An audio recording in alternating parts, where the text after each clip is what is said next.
paraxá de hoje, paraxá Terumá. A paraxá Terumá, ela é uma paraxá que carrega consigo uma potência, porque ela institui um dos 3 símbolos institucionais sagrados de Israel. Ela institui o Mishkan, o tabernáculo terrestre, e ela também vai começar a investidura sacerdotal, quando começa aqui a determinar as roupas sacerdotais a serem usadas no serviço. Então ela é uma potência porque ela constitui integralmente um dos 3 pilares institucionais reconhecidos pela Torá. O primeiro deles é o Shabat.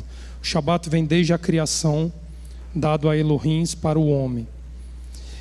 Depois ele traz o Mishkan, o tabernáculo, e ele traz o Kohanim, os sacerdotes, os ministrantes. Mas interessante que a necessidade de nós olharmos Terumá nesse ciclo se faz um pouco diferente do habitual. Por quê? Porque no sábado passado, durante o período da tarde, houve uma intervenção de Elohim no nosso meio, e ele usou uma expressão que eu fiquei perturbado por causa dela durante toda a semana, e isso me incomodou profundamente. O Eterno disse assim na paraxá Mishpatim, no estudo da tarde, no Shabat anterior: vocês não podem ficar parados como bonecos inanimados. Anda em direção do Eterno e a Torá, nem mais nem menos, sim, sim ou não, não. Esse é o conselho da Bíblia. Uma palavra direta, dura, franca, e uma palavra doída para nós. Nós sabemos que muitos não creem na manifestação divina por meio do sobrenatural. Muitos creem numa explicação racional ou até mesmo numa intervenção passional quando diante e deparando-se com uma manifestação divina. Mas interessante que se nós estamos mancando ou claudicando com a menor das manifestações divinas, como é que nós nos portaremos com as grandes e os grandes feitos prometidos pela palavra? Por que eu digo isso? Porque o texto de Coríntios, em 1 Coríntios capítulo 14, Paulo aqui vai fazer uma alusão ao profeta Isaías no capítulo 28. Então vejam que a fala de Paulo, ela é totalmente embasada no profeta Isaías. Então não é um problema doutrinário referente a quem crê ou não no Primeiro Testamento, quem crê ou não no Segundo Testamento. Porque de forma literal, de fato, não existe primeiro e segundo, existe a palavra de Adonai. Mas, de fato, há aqui uma confluência de falas entre Paulo e Isaías, que não deixam dúvidas que este assunto era um assunto comum às 2 escolas, a escola do Antigo Testamento e a escola do Novo Testamento, para quem gosta de tratar como uma doutrina humana a palavra de Adonai. O texto diz assim: na lei está escrito, isso é uma referência a Isaías capítulo 28, 1 Coríntios capítulo 14, versículo 21.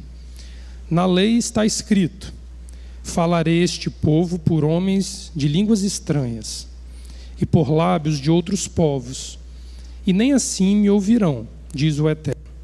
De sorte que as línguas constituem um sinal, não para os que creem, mas para os incrédulos. Mas a profecia, o ensino ou a revelação, não é para os incrédulos, mas para os que creem. Se nós estamos tropeçando ainda no fato de uma manifestação divina, e aqui eu não estou querendo classificar em maior ou menor, mas que Paulo, na continuidade do seu ensino, vai dizer que é a menor de todas, porque se ela não tiver quem venha fazer o discernimento, ela não tem valor para a comunidade.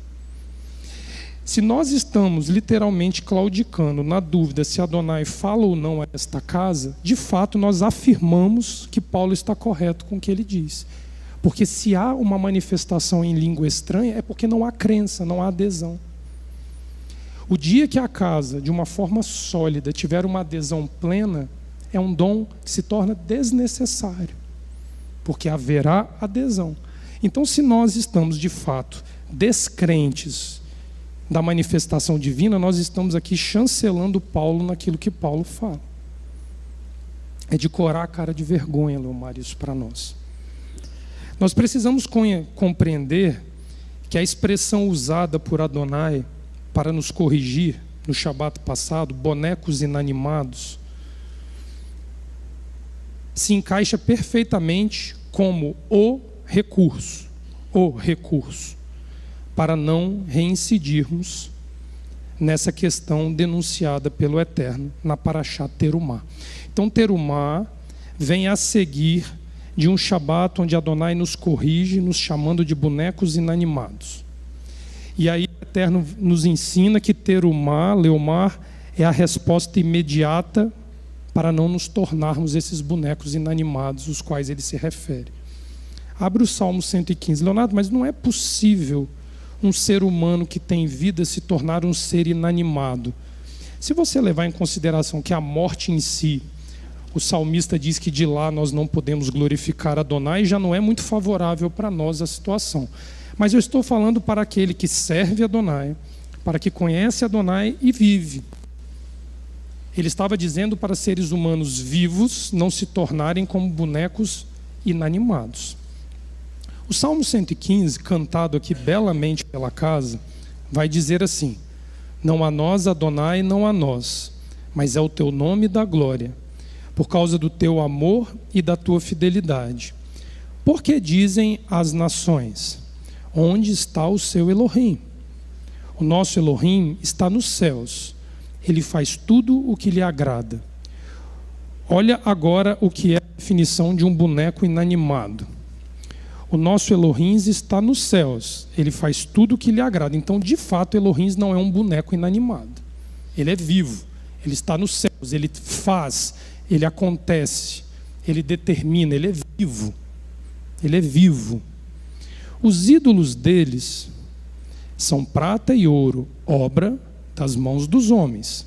Olha a definição de um ser inanimado: tem boca, mas não fala; tem olhos, mas não veem; tem ouvidos, mas não ouvem; tem nariz, mas não cheiram; tem mãos, mas não apalpam; tem pés, mas não andam; nem som algum sai da sua garganta. Esta é a definição de um boneco inanimado.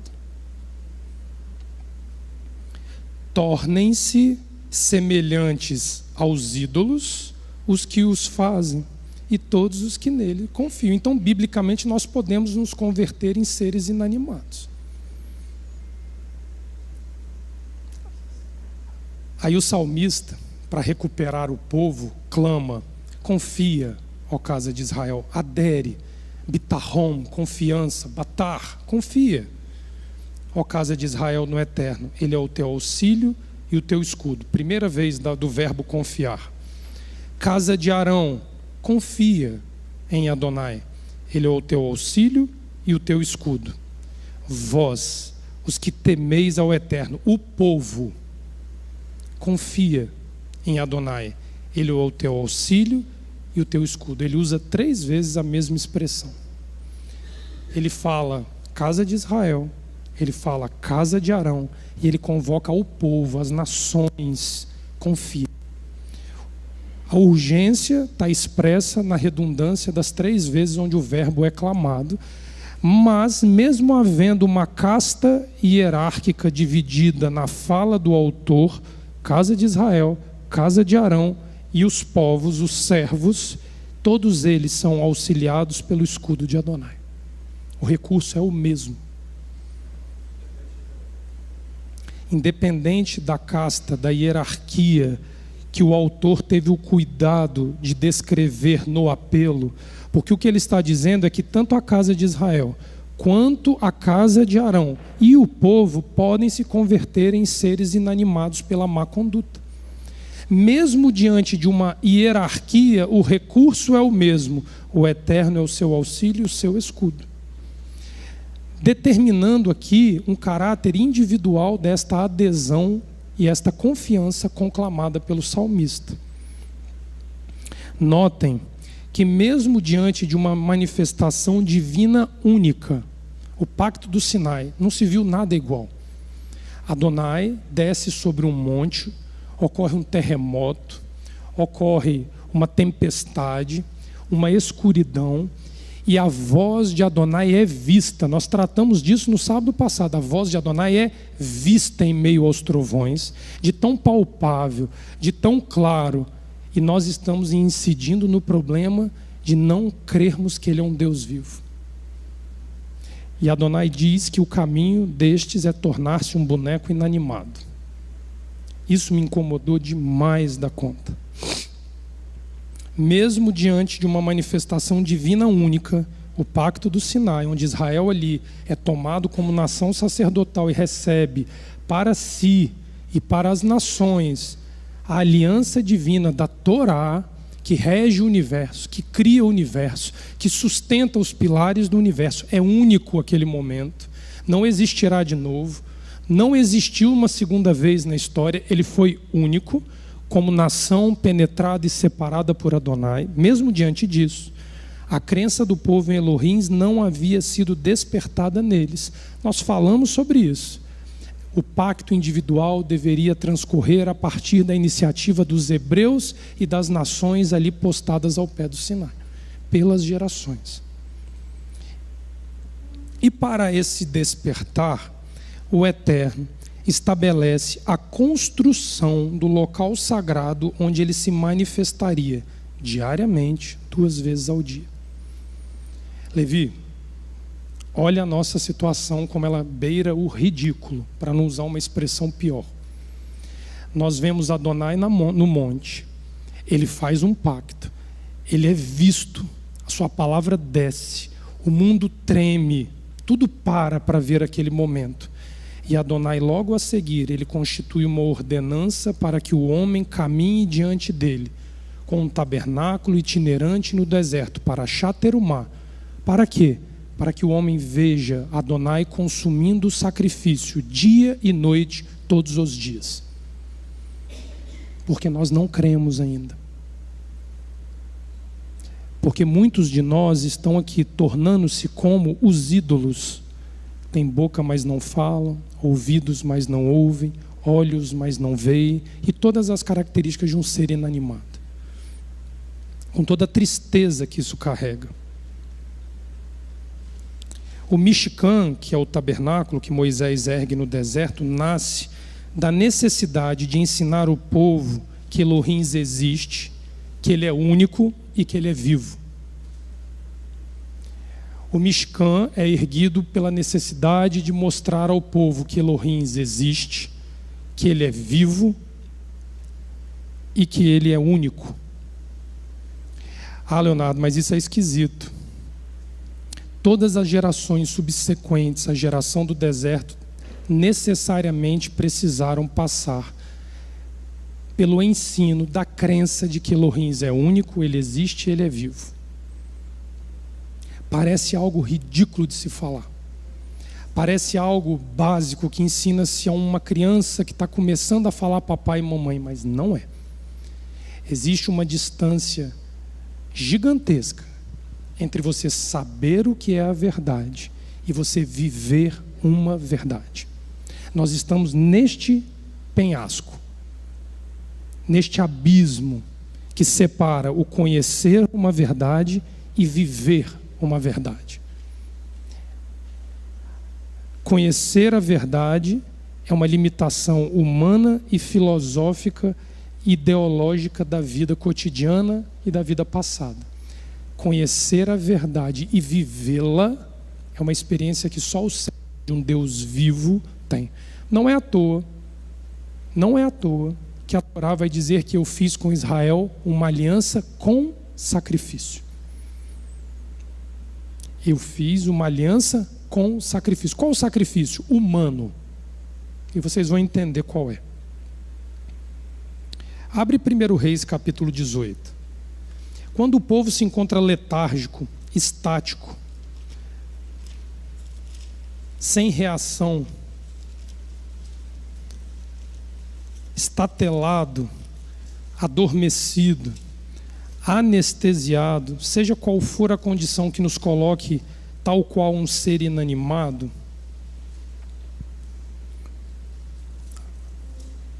Adonai se levanta para dizer: eu vivo.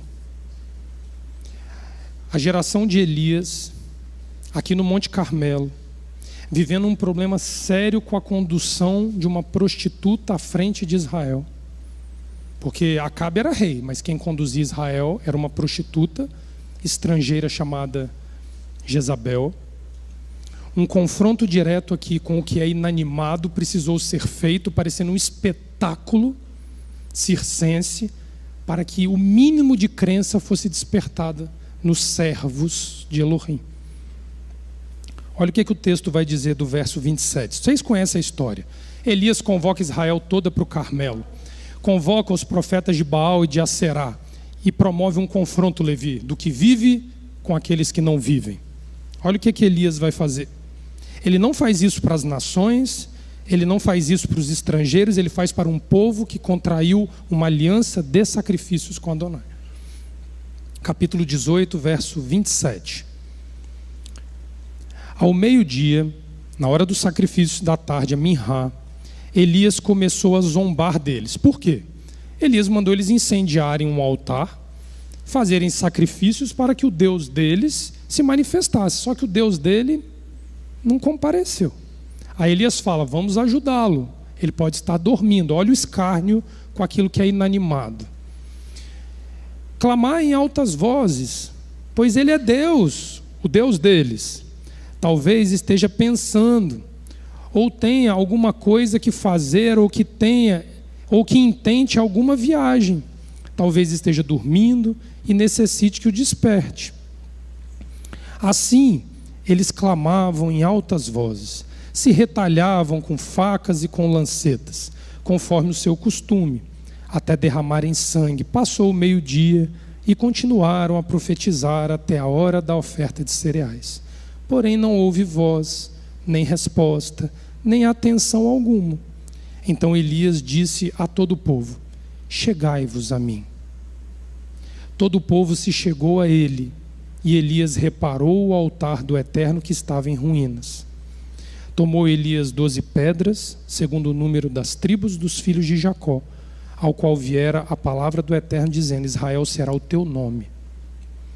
Com as pedras edificou um altar em nome do Eterno, fez um rego em redor do altar, grande o suficiente para caber 2 medidas de semente.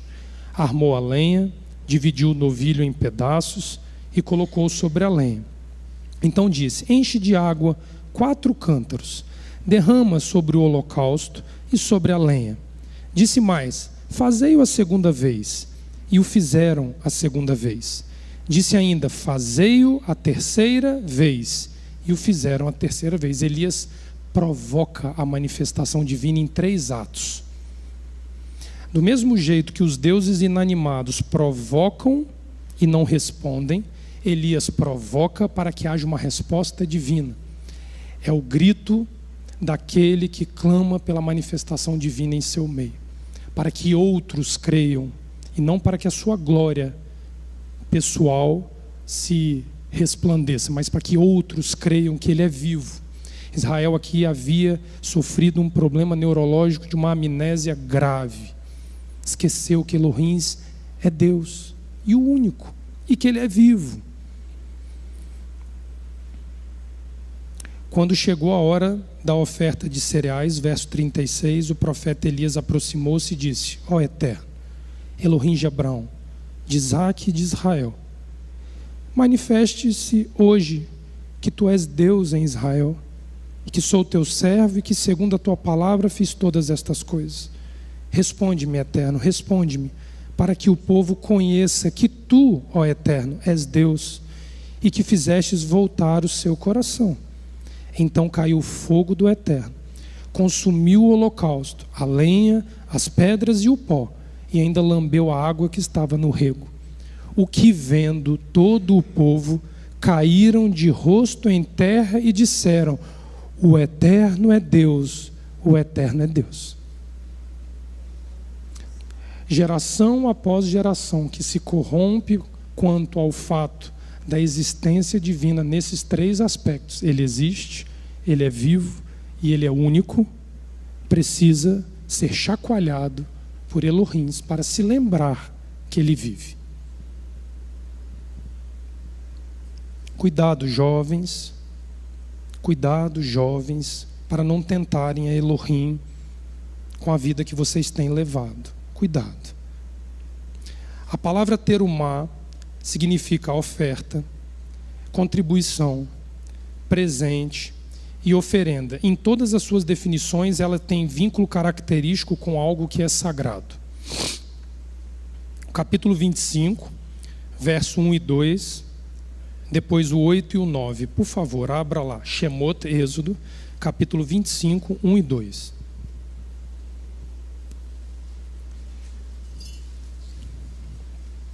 Quando eu digo que os jovens tomem cuidado, não é uma ameaça, é uma advertência. Porque ao invés de ver um fogo descendo do céu e consumindo um sacrifício, você pode perder algo muito importante na sua vida para aprender isso. Se você estiver substituindo o sagrado pelo comum, ele pode tocar em você. Ele pode tirar algo de você ou te dar algo que você não deseja, para que você aprenda a reconhecê-lo como Deus. O capítulo 25, versículo 1 diz assim: Adonai fala a Moshe, dizendo: fala aos filhos de Israel, que eles tomem para mim uma contribuição.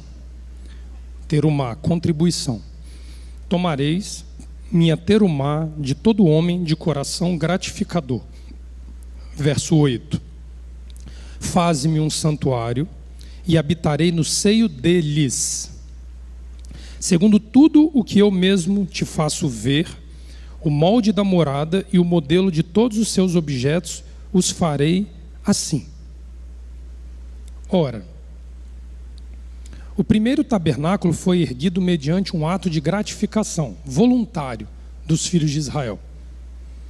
E este tabernáculo recebeu a sua contribuição antes da sua existência. Também foi único. Porque depois, na próxima semana, para Tetzaveh, nós vamos ver o capítulo 30 dizendo que isso se tornou um arrolamento obrigatório às almas em Israel.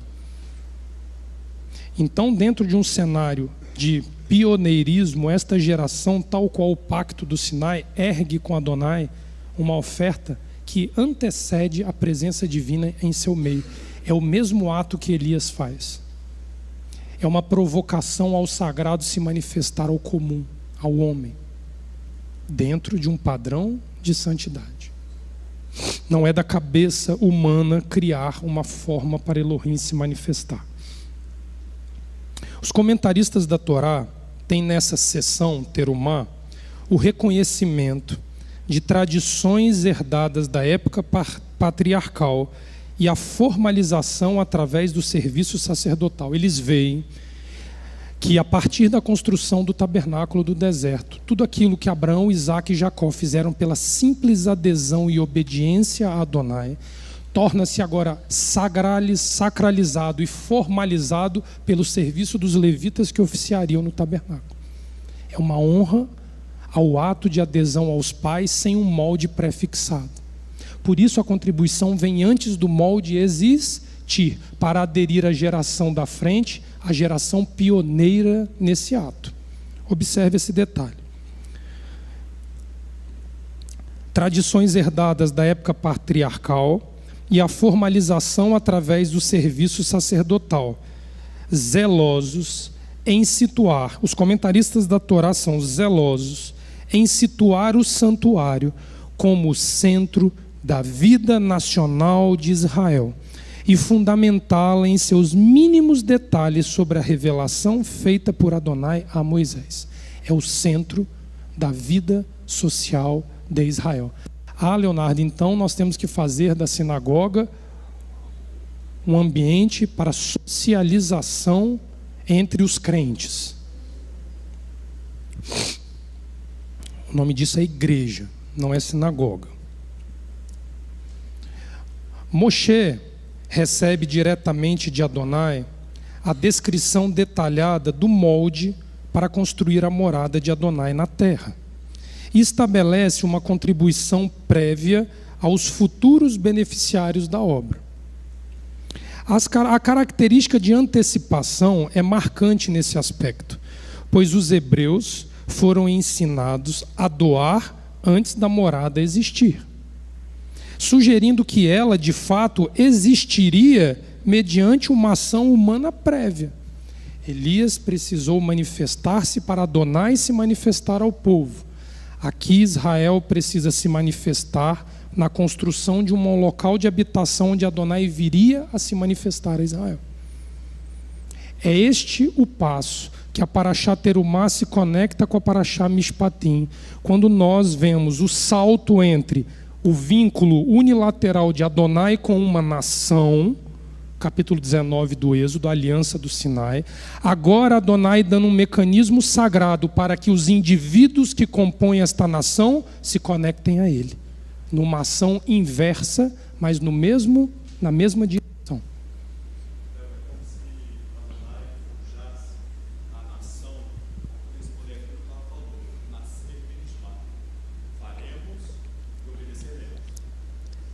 O humano, para conseguir a contrapartida da aliança do Sinai, ele precisa da assistência divina, conhecendo a sacralidade das leis da Torá para chegar a este pacto.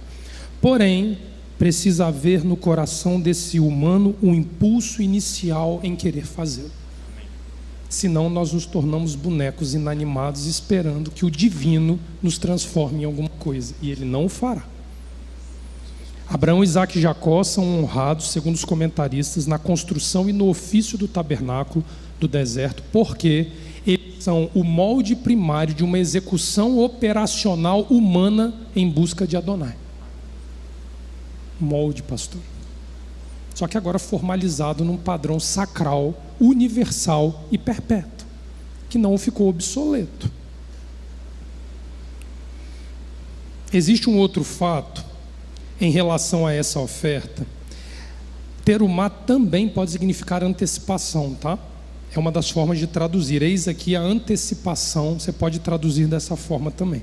Existe um outro fato velado a essa oferta que se refere ao momento no qual ela foi exigida dos hebreus, sendo marcante o fato de que ela é feita num deserto após a revelação do Sinai.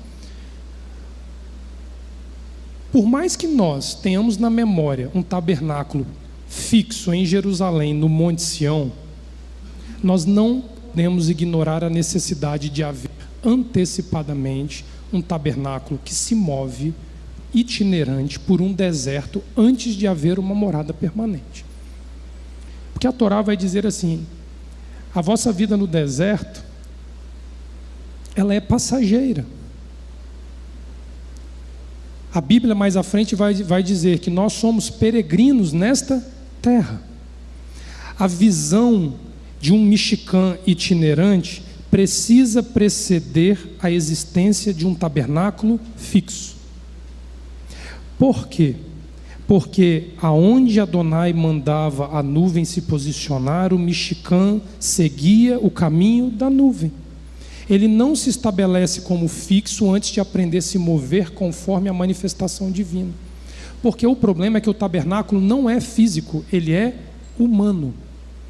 O molde inicial de sacralidade era para definir a conduta do homem para que Elohim habite no seio do homem. Então o homem não pode se estagnar como se já estivesse estabelecido com Adonai um pacto sem antes saber andar atrás dele.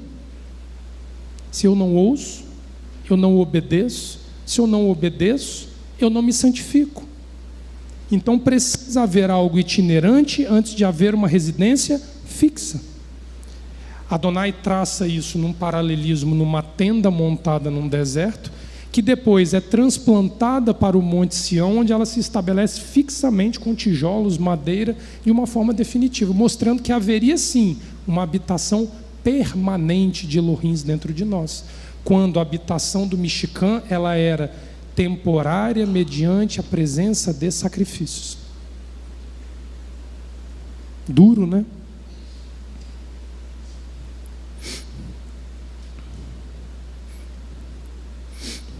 Entretanto, em meio a tudo isso, devemos lembrar que os hebreus apelaram sabiamente a Moisés, que intermediasse a relação, e segundo a Torá, as palavras do povo foram aceitas. Lembra que nós lemos Deuteronômio capítulo 5, versos 28 e 29? O texto diz: ouvindo, pois, o Eterno as vossas palavras, Moisés lembrando a nova geração do deserto o que aconteceu no Sinai 40 anos antes. Quando me faláveis a mim, o Eterno me disse: eu ouvi as palavras deste povo, as quais te disseram, em tudo falaram eles bem. Quem dera que eles tivessem tal coração, que me temessem e guardassem em todo o tempo todos os meus mandamentos, para que bem lhes fosse a eles e a seus filhos para sempre. Quem dera. Quem dera. Conforme o próprio texto acima diz, diante do aceite divino no que tange a postura do povo no capítulo 19 do Êxodo, no Pacto do Sinai, Adonai deseja que essa conduta seja contínua e linear na vida de Israel. O que ele cria para haver continuidade e linearidade? Uma rotina sacrificial sagrada que conduza o homem todos os dias da sua vida até que ele atinja esse patamar esperado. Aí precisa existir um local onde todos convergirão a ele para aprender a conduta sagrada. Essa é a essência do Mishkan.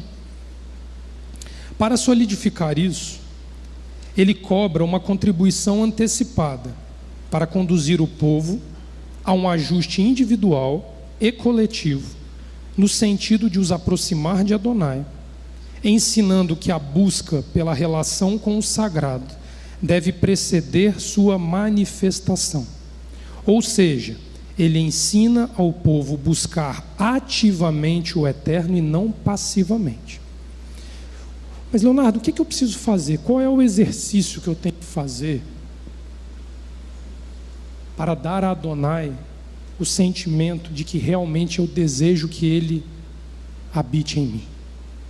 Nada mais, nada menos do que aprender e cumprir 613 normas descritas na Torá. Quando nós nos submetemos a todas as 613 normas, num aprendizado constante no cotidiano da nossa vida e aos Shabbatot, nós estamos num exercício contínuo, o que nós chamamos aqui nessa casa há 30 anos de ascese, que é uma sequência, uma repetição sucessiva de exercícios e aprendizados que nos levam ao aperfeiçoamento em relação à palavra de Adonai. Então, como que eu, Levi, faço como Elias fez? Eu não vou para dentro de um ônibus começar a gritar, crendo que ali Deus vai se manifestar. Mas eu aprendo a guardar Shabat e trabalhar no Shabat, a olhar as datas sagradas das festas e lutar para não estar trabalhando nesses dias. Começar a olhar para detalhes como: não adulterarás, não cobiçarás, não matarás, não roubarás, não dirás falso testemunho. Honra teu pai e tua mãe, guarda o dia de Shabat, não toma o nome do teu Elohim pela tua boca de forma vã, não constitua para si outros deuses. Eu sou o eterno teu Elohim, que te tirei da terra do Egito, não terás para ti outro Elohim. Quando eu começo a me submeter a essas normas, é como um atleta que se dedica a exercer de forma repetida movimentos que os levarão à perfeição para ele desempenhar a melhor apresentação possível no dia que estiver valendo uma medalha. Nosso problema é que não vale medalha. O problema é que vale se tornar um templo de habitação do sagrado.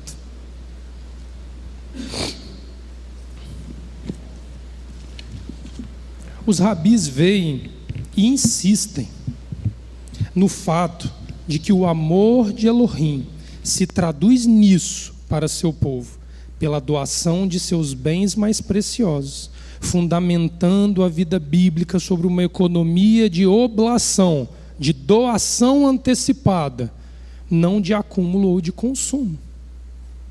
Eu vou repetir. Os rabis veem nisso, nesta série de exercícios, onde o homem se dedica ao aperfeiçoamento, da guarda e cumprimento de mandamentos, e não da loucura de querer fazer milagres em público, ou falar línguas estrangeiras para que outros tenham você em alto padrão.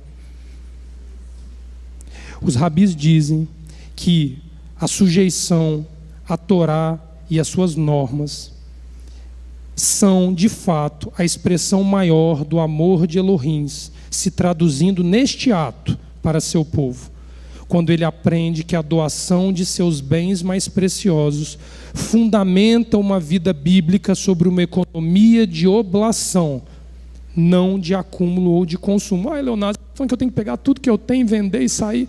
Não. Os seus bens mais preciosos não pagam o valor que este custo verdadeiramente tem. Isso está escrito no Salmo capítulo 49, versos 7 a 9. Abre lá.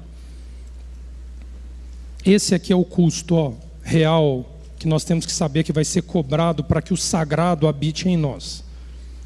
E não adianta suborná-lo com tudo que você acha que você tem. Salmo capítulo 49, versículo 7.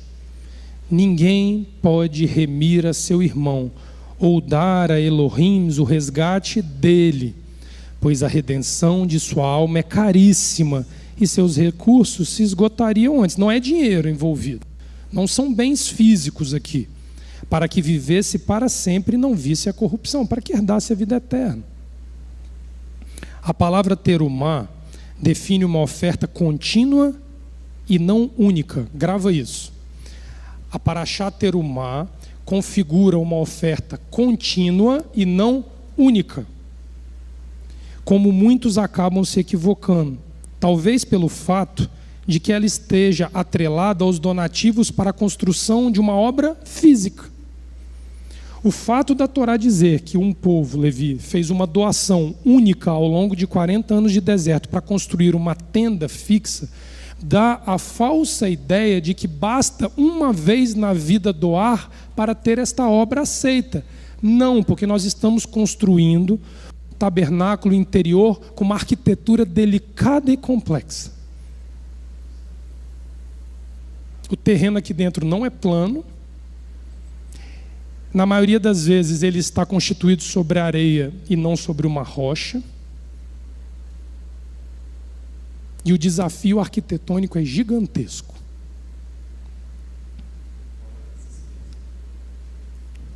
Fora os Tobias dentro dele que querem impedir o andamento da obra, né? Mas essa construção se encontra como um ato de continuidade na vida social dos hebreus e deve ser continuada também até os dias atuais. Observa. Eu acabei de dizer a vocês que os rabis entendem que o Mishkan se tornaria o centro da vida social hebreia.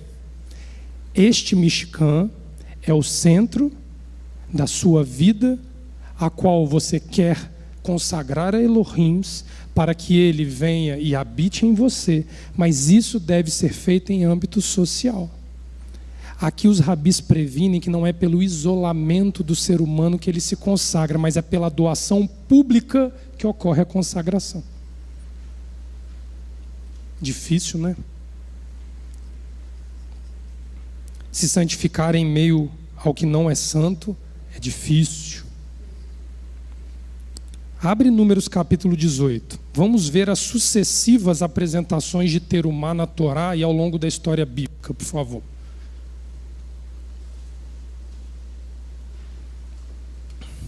Vocês vão ver que a palavra terumá é repetida centenas de vezes na Torá, no Tanar e na Brit Hadashá.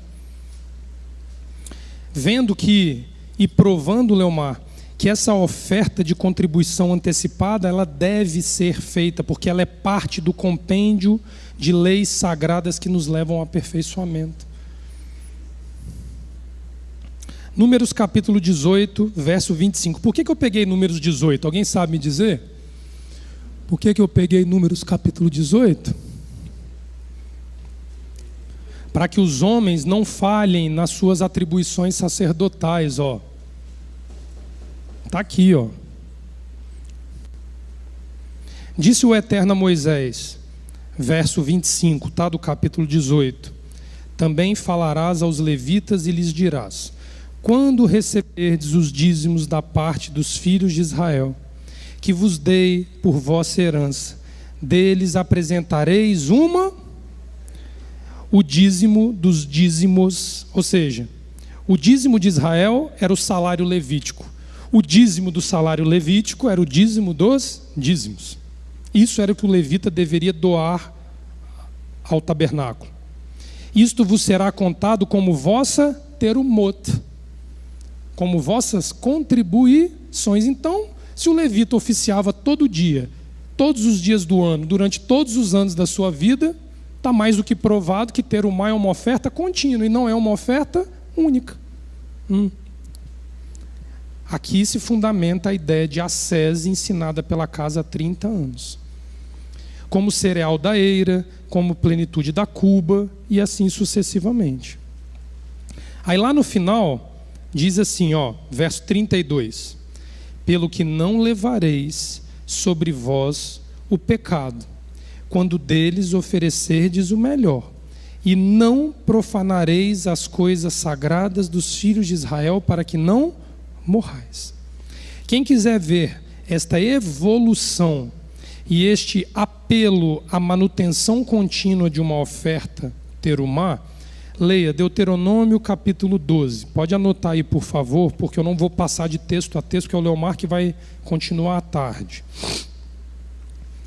Deuteronômio capítulo 12, verso 4 a 6, verso 11, verso 16 ao 18. Ali encontra-se as palavras terumá repetidas sucessivamente.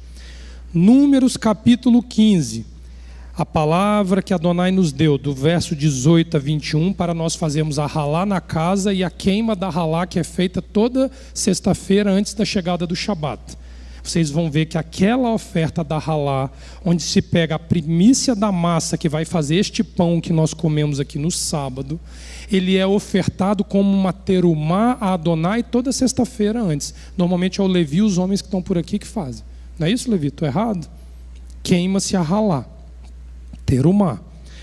O profeta Ezequiel, no capítulo 45, verso 16 e 17, quando falar que o príncipe que vier tomar o tabernáculo para governo, ele vai tomar ofertas da lua nova, do Shabat.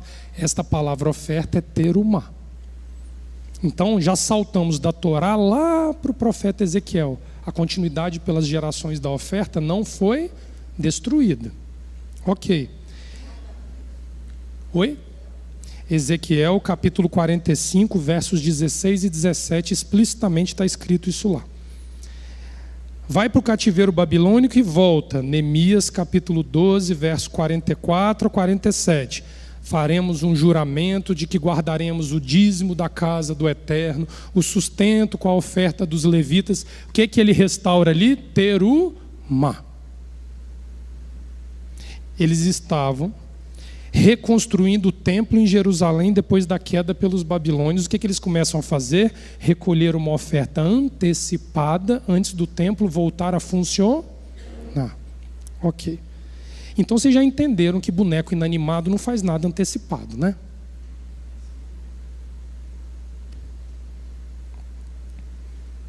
De cara, a acusação é que nós estamos violando a oferta de terumá, que é contada no capítulo 30 como arrolamento de almas com poder de absolvição de pecados. Quem for ensinar sábado que vem, eu vou deixar a ponte aí para entender.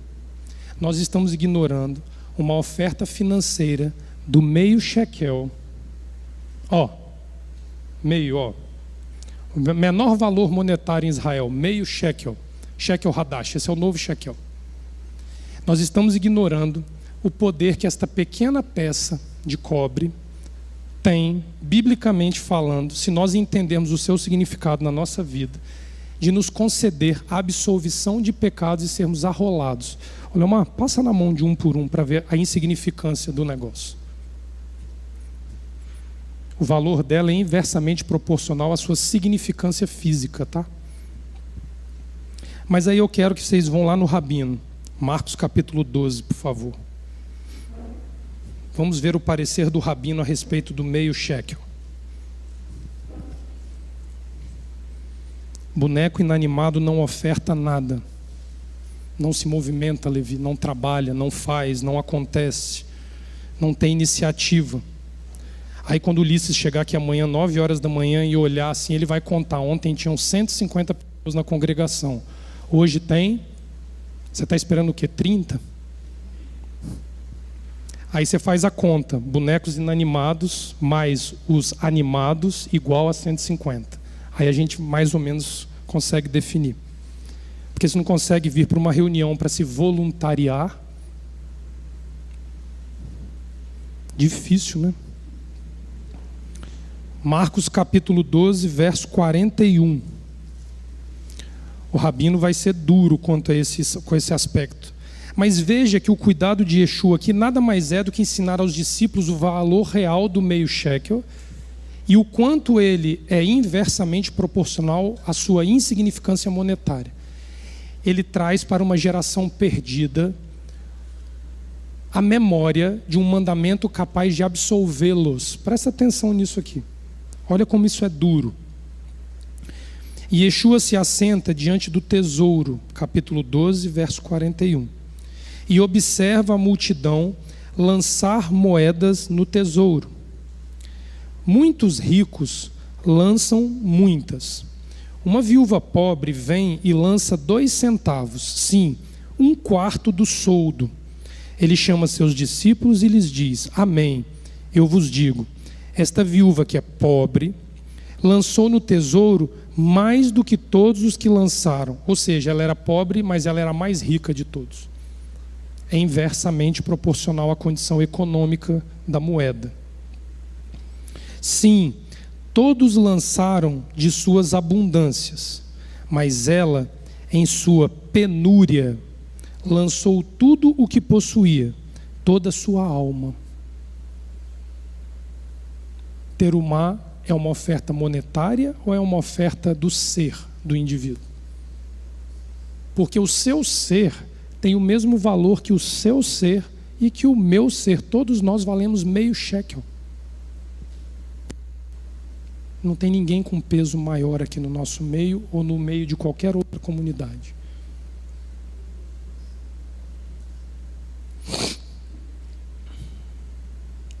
Neste relato de Yeshua, fica incerta de qual moeda se tratava aquela doação.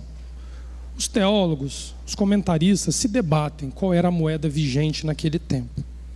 Mas o mestre deixa claro se tratar de uma contribuição atrelada à generosidade dos peregrinos oriundos de todas as partes do mundo, e que o auxílio de um cambista não era uma exigência para exercer a doação.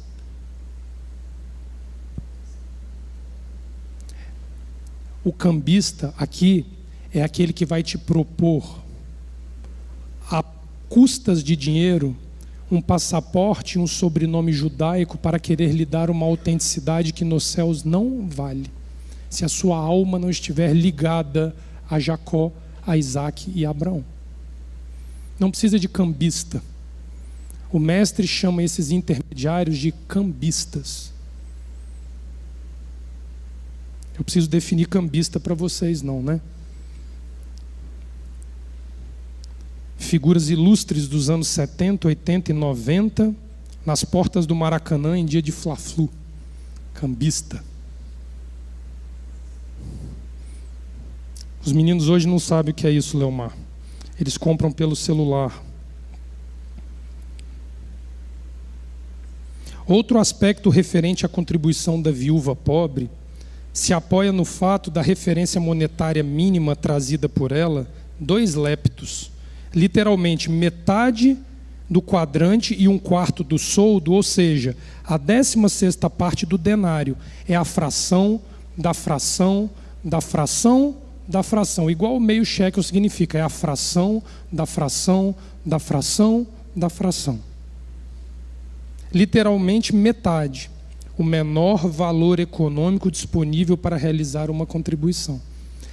Ele equipara uma moeda não determinada. Ele não disse ali se era dólar, se era o ien, se era um shekel, se era o real, se era euro. Ele está dizendo que, independente do valor, para ser arrolado é o mínimo, para que seja abrangente a todos. O problema não é monetário. A questão da moeda, ela é uma mera ilustração da Torá para nos levar a entender pesos e medidas próximo daquilo que é o seu equivalente espiritual. Nós vamos entender isso. Êxodo capítulo 30, versículo 12, como eu falei, vai ser tratado na semana que vem, vai referendar a fala de Yeshua. Uma metade de um ciclo em ciclo do santuário, 20 gueras, o ciclo, uma metade do ciclo como contribuição para Adonai.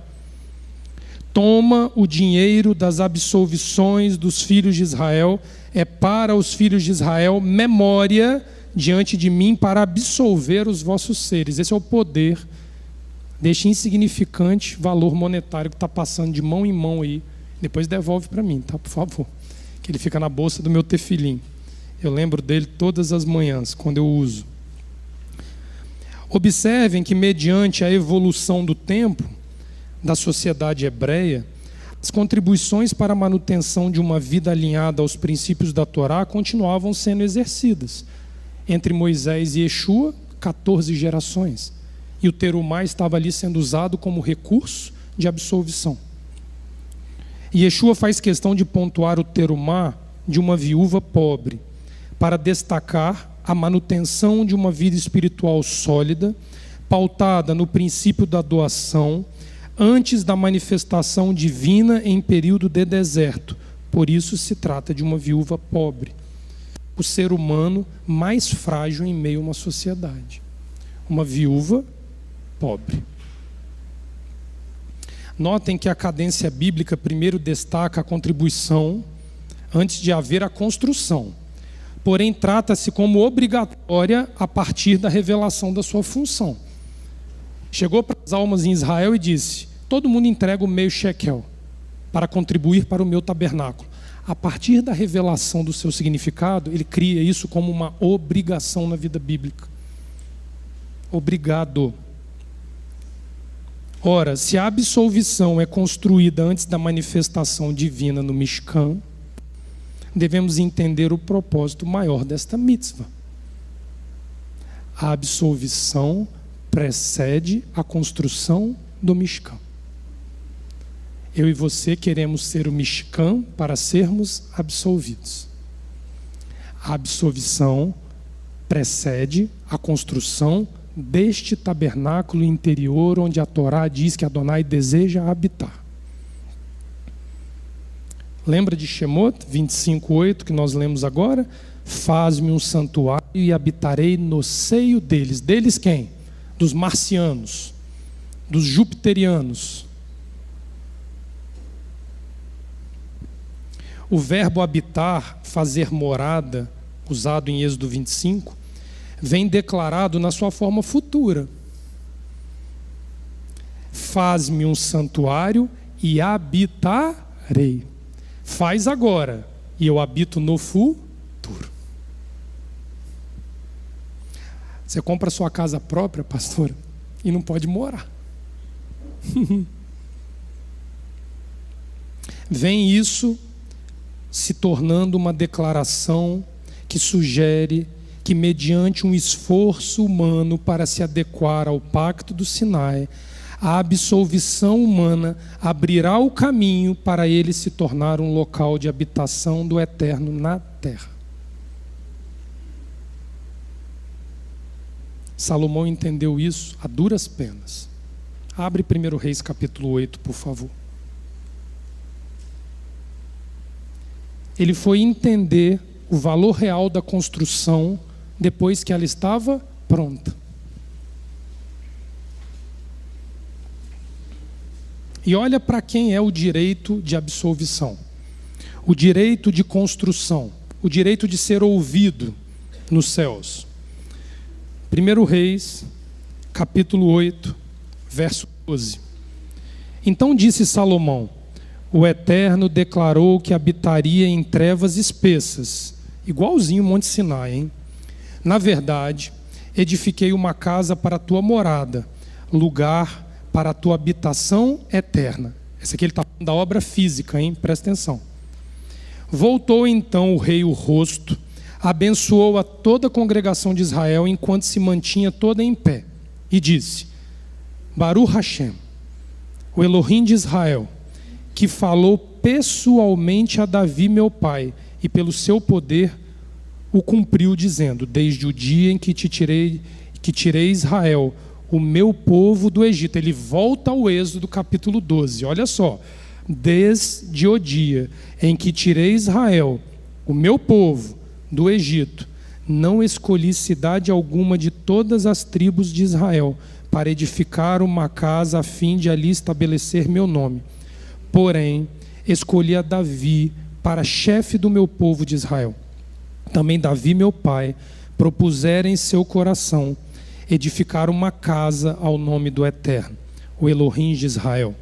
Porém o Eterno disse a Davi, meu pai: já que desejastes edificar uma casa ao meu nome, bem fizeste em resolver em teu coração.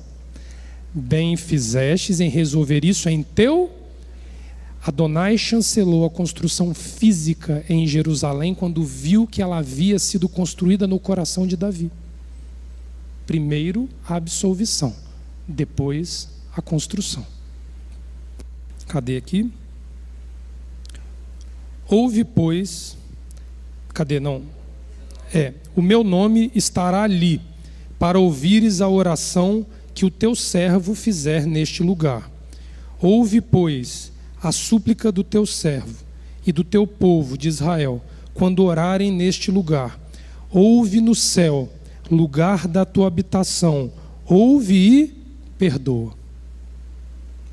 Mais abaixo, no verso 41, ele vai dizer assim, também ao estrangeiro que não for do teu povo Israel, porém vier de terras remotas por amor do teu nome, porque ouvirão do teu grande nome. Não é um boneco inanimado que migra da sua terra para adorar em Sião.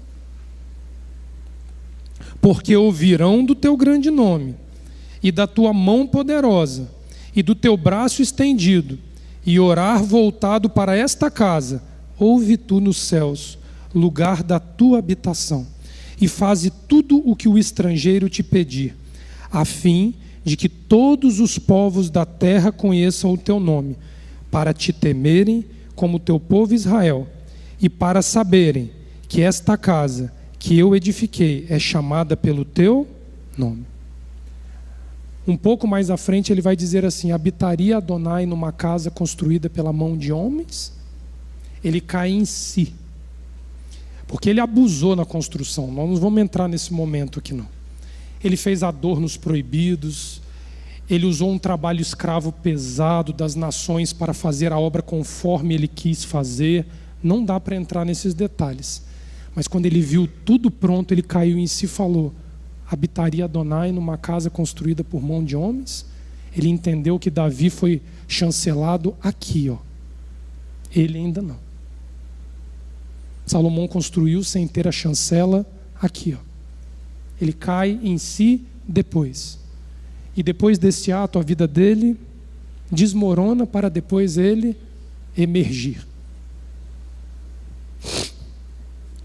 Quando nós analisamos o paralelo monetário de Terumá e o custo da salvação, vemos que o Criador requer um mínimo do ser humano para salvá-lo, mínimo. Biblicamente, ele exige o equivalente a meio shekel para mim e você sermos salvos. E que todos teriam uma mesma baliza para se absolverem diante do Eterno. É igual para todos, o custo é baixíssimo. Entretanto, diante da depreciação do real valor atribuído pelo ser humano a esta oportunidade, o custo humano acaba se multiplicando para que ele alcance a sua própria absolvição. Custa meio, mas eu inflaciono a minha chance de ser salvo. Eu deprecio o baixo valor que tem. O mesmo, Levi, que quando você for comprar um carro na mão de uma pessoa, ele te pede 50 mil reais e você quer pagar 60. Ele quer te vender por 50, mas você quer pagar 60. O desprezo e a descrença a respeito do projeto salvador do Eterno levam o humano a custear de maneira inflacionada um direito que demandava primeiramente um valor irrisório. Essa inflação pode ser entendida como uma escalada do custo pessoal para alcançar a absolvição de nossa alma e que foi recalculada a partir da insistência humana em não aceitar as leis divinas para manter o patamar de salvação tangível ao equivalente do meio shekel. Nós fomos tão incircuncisos de coração, de ouvido, de tudo que dá para ser incircunciso, que ao invés de custar para mim, Leomar, meio shekel, começa a custar valores inflacionados.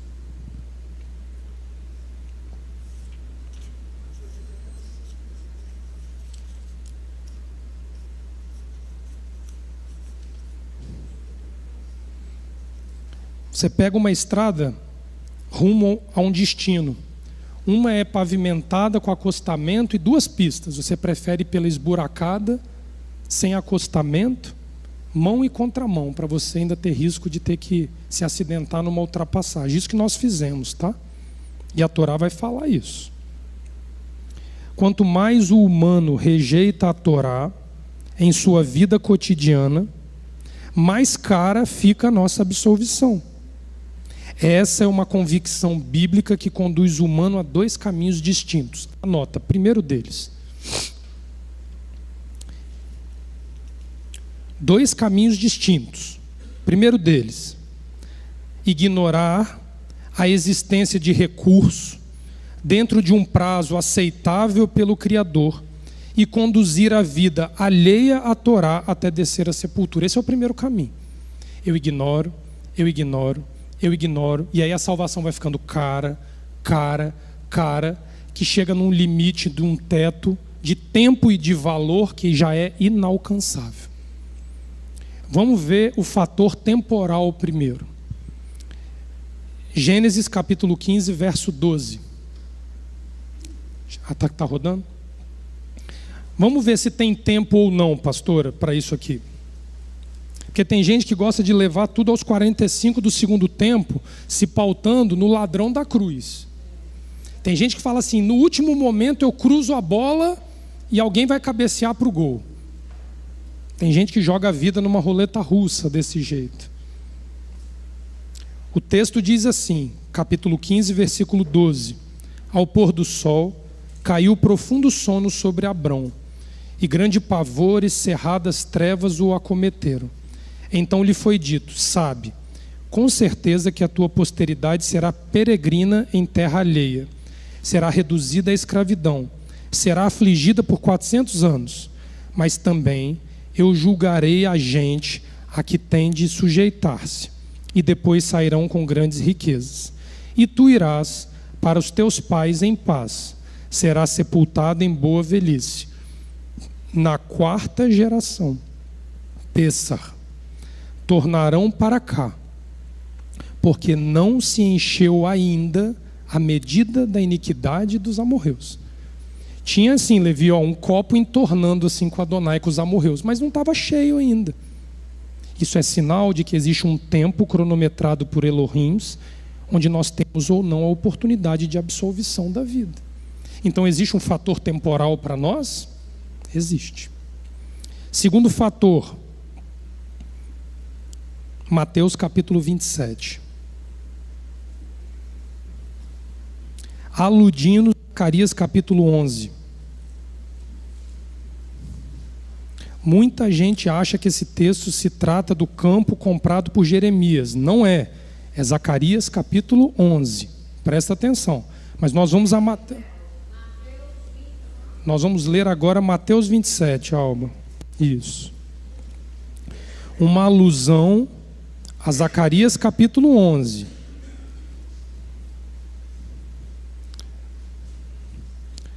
Eu não vou ter tempo para entrar em Zacarias 11, mas é a alusão do problema de ignorar o recurso da salvação. previsto pelos profetas e vivido e testemunhado por Yeshua. Mateus 27, 1. E depois pela manhã, todos os chefes dos ministrantes e os anciãos do povo fazem conselho contra Yeshua para mandar matá-lo. Eles o atam, o levam e o entregam a Pilatos, o procurador. Então Judas, aquele que o entregou, vê que ele é condenado. Tomado por remorso, ele devolve os 30 siclos de prata aos chefes dos ministrantes e aos anciãos, dizendo: eu errei, entreguei um sangue inocente. Eles respondem: que é isto para nós? Isto é contigo. Ele joga as moedas de prata no santuário. Ele tenta oferecer um terumá depois de um prazo de validade estourado.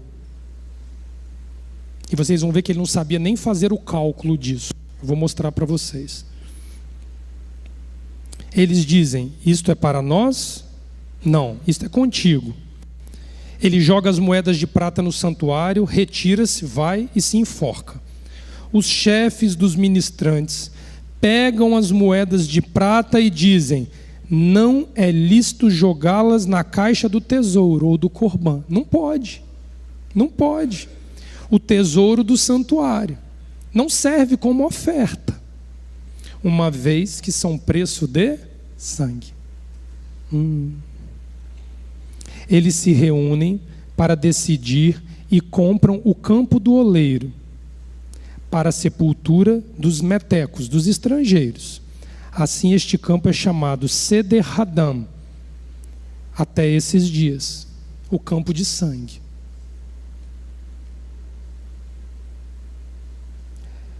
Judas aqui, sem mais tempo de redenção, ele sequer se arrepende, ele tem remorso. Mas mesmo assim ele tenta lançar mão de um fator físico para uma redenção de última hora. Nem isso ele conhecia e sabia quanto custaria a ele esse problema. Porque segundo a Torá, o valor de um homem na idade de Judas não eram 30 moedas de prata. Tem valor. Vocês vão ver que inflacionou para Judas o problema. Meio shekel não resolveu. 30 moedas de prata não resolveu. Nós vamos olhar na Torá qual era o custo para isso. O segundo ponto, que é o contraponto de ignorar o tempo e o recurso. Lançar mão de um recurso singular para pagamento do elevado preço causado por nossa conduta depreciativa. Se eu e você nos depreciamos a tal ponto de não cumprir mandamento e o meio shekel inflacionou, tem recurso na Torá para este. Números, capítulo 30, versículo 1 ao 3. O recurso é singular.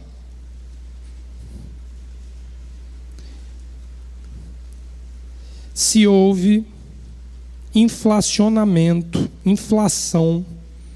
deste valor por nossa culpa de termos ignorado por tempo demais os mandamentos, tem um recurso. Números capítulo 30, verso 1. Moisés diz aos filhos de Israel tudo o que Adonai ordenou a Moisés. Moisés fala aos cabeças dos ramos dos filhos de Israel, dizendo: eis a palavra que Adonai ordenou. O homem que vota um voto para Adonai, ou faz um juramento para ligar seu ser por um liame, não profanará a sua palavra. Ele fará conforme tudo o que saiu da sua boca. Só remanesce o resgate por meio de um voto a ser cumprido de forma plena.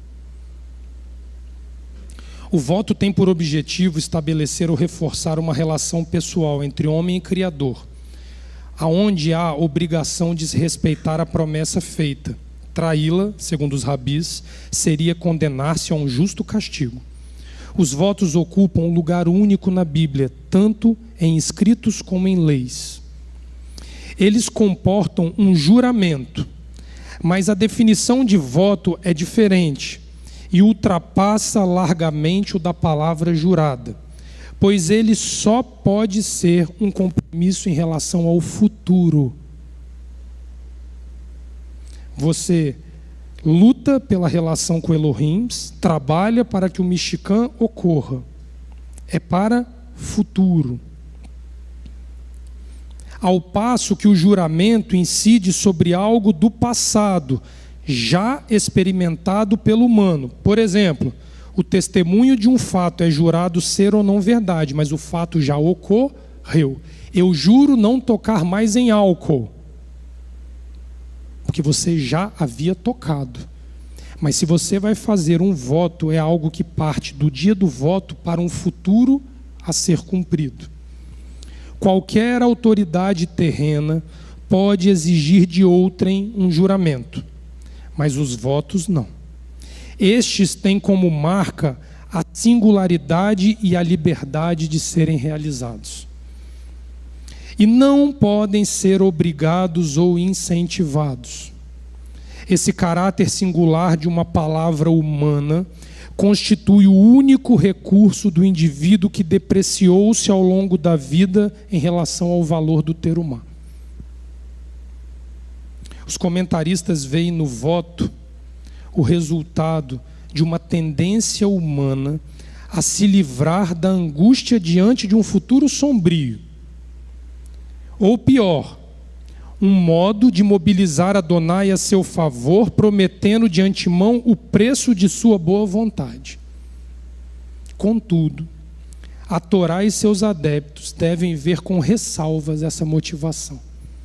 A famosa história, na hora do aperto eu clamo.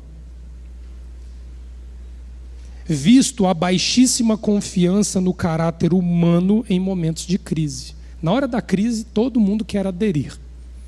Mas este voto vai precisar ser levado até o fim para ele ter valor. Ele não pode ser feito apenas como um recurso imediato que vai te livrar de uma situação e depois você mantê-lo longe de você. Não. Adonai vai cobrar o voto até o último ponto. Se não cumprir, morre sem absolvição. Quando o voto está ligado à vida.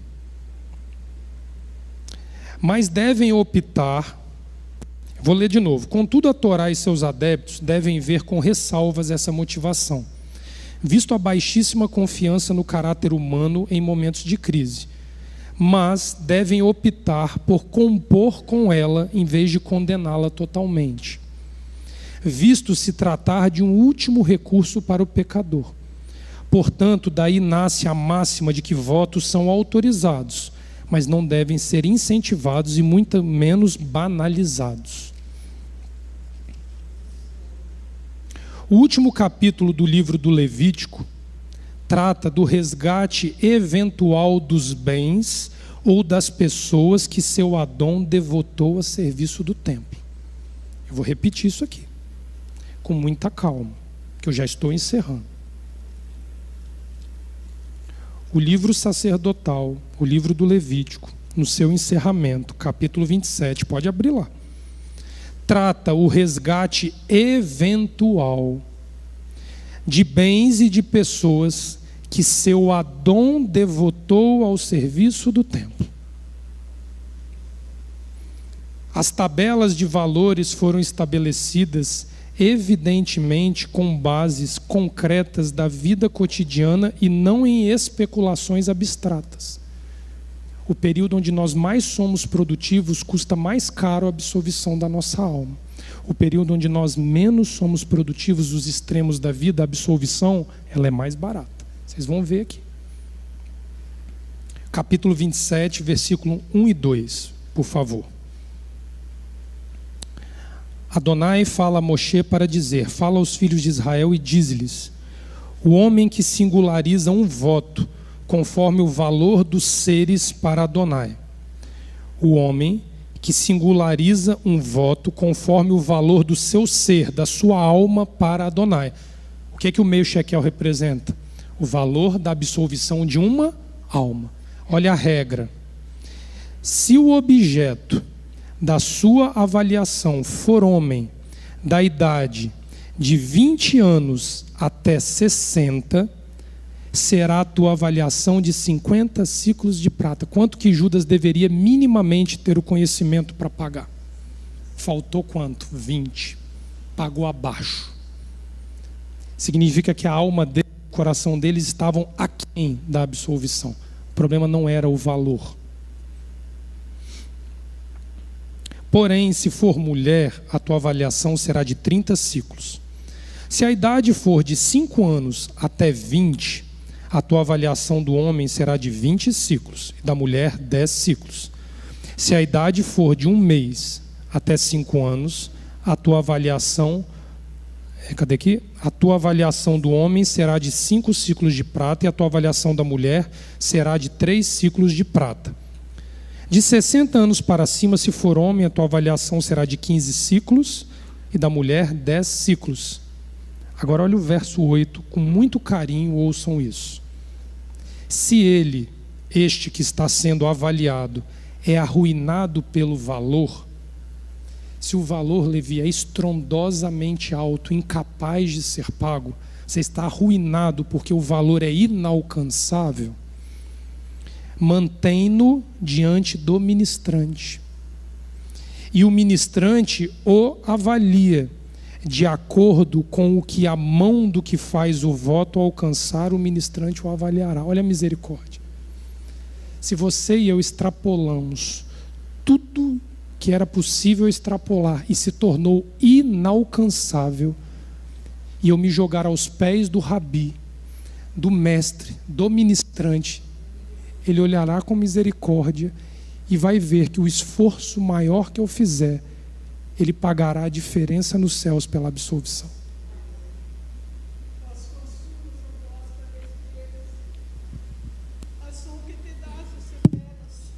Amém, Pai. Resta ainda um repouso para o povo de Deus, capítulo 4 de Hebreus. Então, assim, nós não podemos ser tolos, sem que antes nos coloquemos diante do Eterno. E assim o Adão olhará para nós, sem que nós venhamos a ir, a morrer. Devemos assim buscar o Eterno, porque a conta vai ser completada.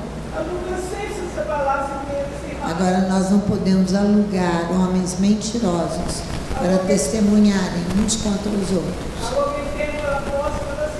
Há tempo para todas as coisas.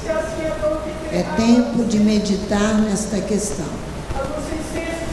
e não ficarmos alucinados, mas nos colocarmos diante do Eterno com total verdade e expor o nosso coração para que Ele possa descer e nos ouvir e ver se o nosso clamor é válido, é verdadeiro.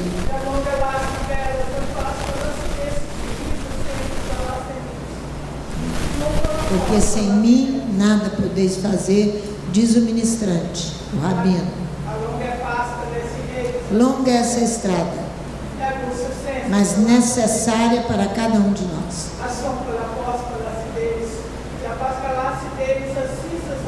E assim vocês serão apacentados.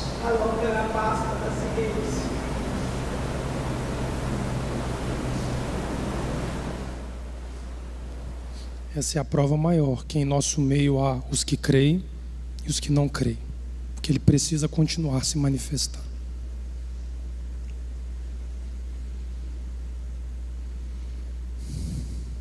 O Rabi vai pagar a diferença se nós nos jogarmos aos pés dele. Ele vai quitar a dívida.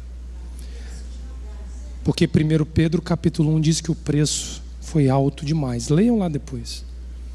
Ele pagou uma conta antecipada por nós, sabendo que muitos de nós, para não dizer a quase totalidade, dependeriam de que Ele cobrisse a diferença. Porque nos voltaríamos apenas para Ele, como diz aqui, que eu li aqui, arruinados. Valor alto demais para pagar. Sabe como nós aprendemos isso? Aprendendo a pagar o dano pelo outro. Conhecer um pouquinho desse caráter do Rabi é fazer que quando um ministrante falta ao seu serviço, o outro vem e o cobre. É quando uma pessoa está enferma e irmãos se juntam para pagar parte de um tratamento que não tem como pagar. Isso é pagar o dano do outro, porque Yeshua pagou o dano que nós não somos capazes de reparar na nossa própria vida. Não conheço outro rabino capaz de fazer isso. Por isso eu me devoto só a ele. Leiam 1 Pedro capítulo 1, do verso 17 ao 25, que vocês vão ver o valor monetário pago antecipadamente pelos nossos pecados. Só que, como bem disse o texto da Torá, o ministrante vai pagar a diferença. Ele não paga o valor inteiro, ele paga a diferença. Para os que querem se pautar numa salvação passiva, apoiado na única manifestação de Yeshua, sem se pautar na opção que vem dos pais, que eram operacionais rumo à salvação, com o complemento de Yeshua para a absolvição. Por isso que a salvação se apoia em duas pernas. Tem os pais que nos ensinam a trabalhar e cumprir mandamento, e tem Yeshua que quita aquilo que nós somos incapazes. Essa é a perfeita quitação da dívida que nós temos. Pode dar o dinheiro todo, não vai valer de nada se não aprender isso. O preço comparado ao meio shekel escalou de maneira a tornar a salvação caríssima para o humano, consequência de um legado infeliz que conduz o humano a buscar ser livre da Torá e não do pecado. Por definição, nossa alma não tem preço fixado, mas um elevado e abstrato valor que custará o cumprimento do voto para mantermos nosso ser ligado ao Eterno. A maioria dos votos dizem respeito a sacrifícios a serem realizados no Mishkan. Se vocês olharem o arrolamento a respeito de votos, a quase totalidade deles diz que eles são cumpridos no Mishkan. Aonde eu e você vamos cumprir o voto? Aqui dentro, das quatro paredes? Salmo 116, essa casa canta ele de forma linda. Cumprirei os meus votos, cumprirei. Na presença de todo o seu, tomarei a taça da salvação e clamarei o nome do... Tem anos que essa casa canta o Salmo 116 aqui, ó.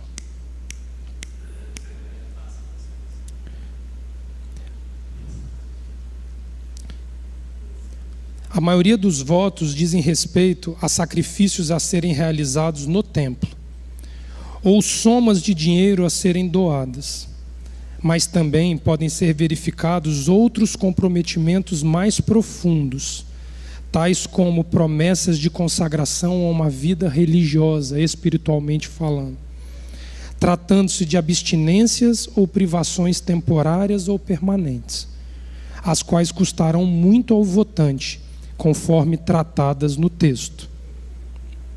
O capítulo 30 do livro de Números, verso 13 e 14, que nós lemos o verso 1, 2 e 3 há pouco, diz assim: todo voto, todo juramento ligado para violentar o ser, seu homem o validará, seu homem o validará.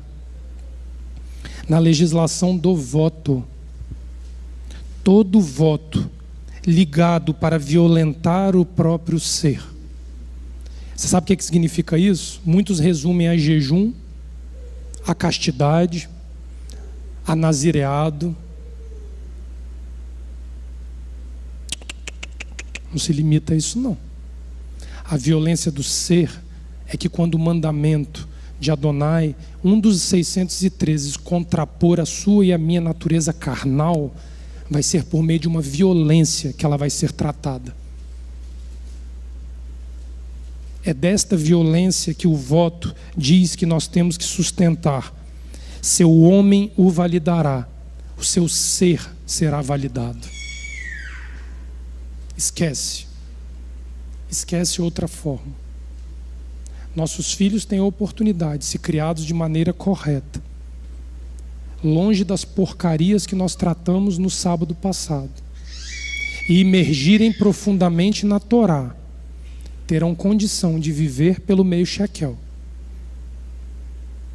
A nossa geração já não tem mais. Escalou o preço, porque ele nos chamou de seres inanimados, passivos, parados e congelados, esperando que algo sobrenatural aconteça para que eu seja salvo. Tudo começa pela operação de guardar mandamento, para que o sagrado se manifeste no meu e no seu interior. Que o Eterno abençoe, que o Eterno guarde. Às 3h30 nós retornamos com o Leomar com o estudo da tarde. Shabbat Shalom a todos.